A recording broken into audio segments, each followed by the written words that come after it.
Jacques Morel, bonjour. Bonjour. Bienvenue dans le Buzz Média Orange de Figaro. Alors, je rappelle, vous êtes un ancien consultant en communication corporate notamment, et surtout producteur audiovisuel depuis une quinzaine d'années. Vous êtes aujourd'hui le patron, le directeur général de Capa Entreprises, donc elle est une des filiales du groupe Capa. Je rappelle, est spécialisé dans le reportage, le groupe et également le documentaire, est fondé par Hervé Chabalier. Et pour évoquer votre activité et votre actualité, je vous propose de découvrir le chiffre du jour. Ce chiffre, c'est 3200, donc c'est le nombre de films qui ont été produits par Capa Entreprises depuis sa création, je le rappelle, donc en 1991. Est-ce que comme une agence conseil, vous ne travaillez finalement exclusivement que pour les marques et pour les entreprises ? On travaille effectivement pour un certain nombre de grands groupes. On travaille pour GDF Suez, pour Alstom, et puis aussi pour des agences et donc pour des marques. Nous, notre vocation et notre métier, c'est d'accompagner les entreprises dans la communication par l'écran, d'accompagner les entreprises et les agences qui placent l'écran au cœur de leur stratégie de communication. Et qui se repose donc finalement sur toute la logistique et le savoir-faire de Capa, qui est donc, je rappelle, une agence qui se repose effectivement sur un savoir-faire journalistique de production de télé et qui se repose aussi, puisqu'on a une double culture, sur le savoir-faire de Capa Entreprises, parce que nous, on est vraiment des spécialistes de la communication d'entreprise et on est là pour aider les entreprises à utiliser l'écran et à développer des contenus pour faire connaître leurs produits, leurs services, leurs stratégies. Alors parmi les produits, il y a le film corporate, bien sûr, que tout le monde connaît, les web content, qui est un peu un nouveau développement des agences aujourd'hui, les programmes courts, la pub, même du media training, c'est-à-dire vous formez des gens pour s'exprimer en public. Quels sont les programmes et la plus forte demande aujourd'hui de la part de vos clients, donc qui sont, je le rappelle, les marques et les entreprises ? Nous, ce qu'on essaye d'inventer, c'est des programmes qui correspondent aux questions et aux attentes et aux demandes des entreprises qui nous consultent. Donc il n'y a pas de format préétabli. Vous parliez du webdoc. Pas une plus forte demande, je dirais, sur un type de format ou... Non, il y a une envie d'exister, il y a une envie d'utiliser effectivement les écrans mobiles, par exemple, parce que c'est des nouveaux écrans. C'est vrai qu'aujourd'hui, on le sait, les Français passent plus de temps devant un écran chaque semaine que sur leur lieu de travail ou dans leurs habitudes de travail. On sait qu'on regarde aujourd'hui 10 fois plus un écran de téléphone qu'on ne le porte à l'oreille. Et on sait aussi que les générations qui arrivent dans les entreprises, ce sont des générations qui sont nourries d'écrans.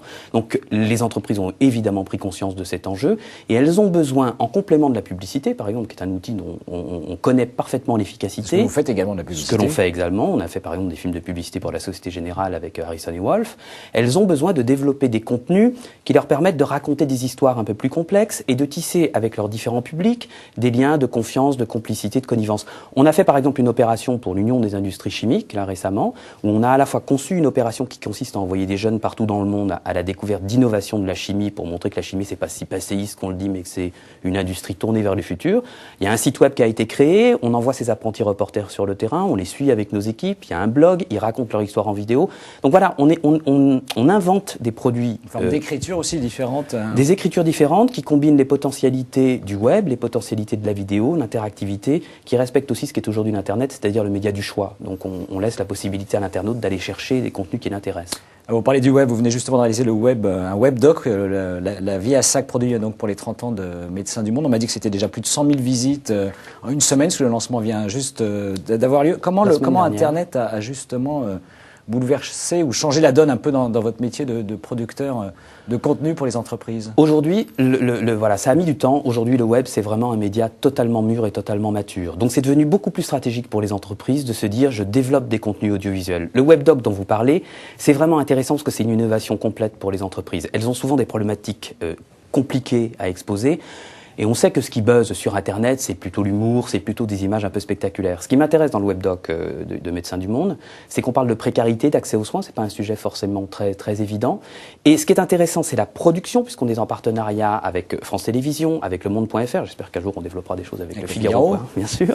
Avec Polka, l'agence photo et le magazine d'Alain Genestar. On est présent sur Dailymotion. Il y a eu une émission de télé sur la chaîne de la TNT, Toute l'Histoire.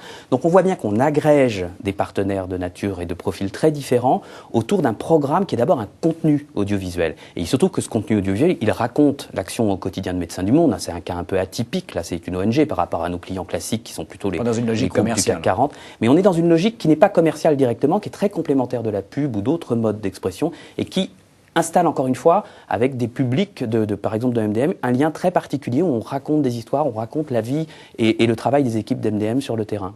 Internet encore, est-ce que Internet a fait d'une certaine manière baisser les coûts d'accès au programme, le coût de fabrication, de réalisation de programmes audiovisuels destinés aux entreprises ? Évidemment. D'abord, il y a un besoin de produire plus de volume. Donc à partir du moment où vous devez produire davantage, vous devez réfléchir à des économies qui sont des économies plus tendues. On a un exemple avec Alstom, dont on produit le magazine vidéo mensuel. Il y a eu un arbitrage qui a été rendu par la direction de la communication d'Alstom entre le papier et l'écran. Et il s'est avéré, les chiffres ne sont pas forcément publics, mais que ça coûtait évidemment beaucoup moins cher de faire un magazine vidéo mensuel que d'envoyer partout dans le monde des magazines quadri 48 pages qui peuvent servir. Hein, je fais pas de... Mais d'abord, il y a beaucoup d'entreprises qui ont une préoccupation de développement durable en ce moment. Ça a aussi cet avantage supplémentaire, hein, pas de mobiliser des avions et des palettes de papier un peu partout. Voilà. Donc là, on a un outil assez efficace et facilement mis à jour. Très, très rapidement, le film d'entreprise classique qu'on a connu dans des grands festivals comme celui de Biarritz il y a de nombreuses années. Au XXe siècle. Il est condamné ?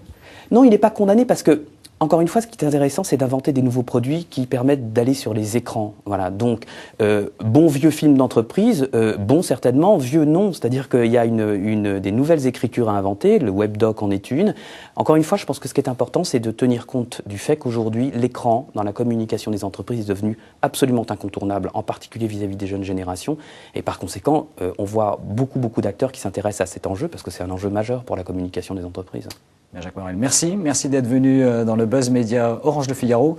Et nous nous retrouvons demain avec un nouvel invité, ce sera le patron de Thomson Reuters. Merci encore. Merci de votre accueil. Très bonne journée.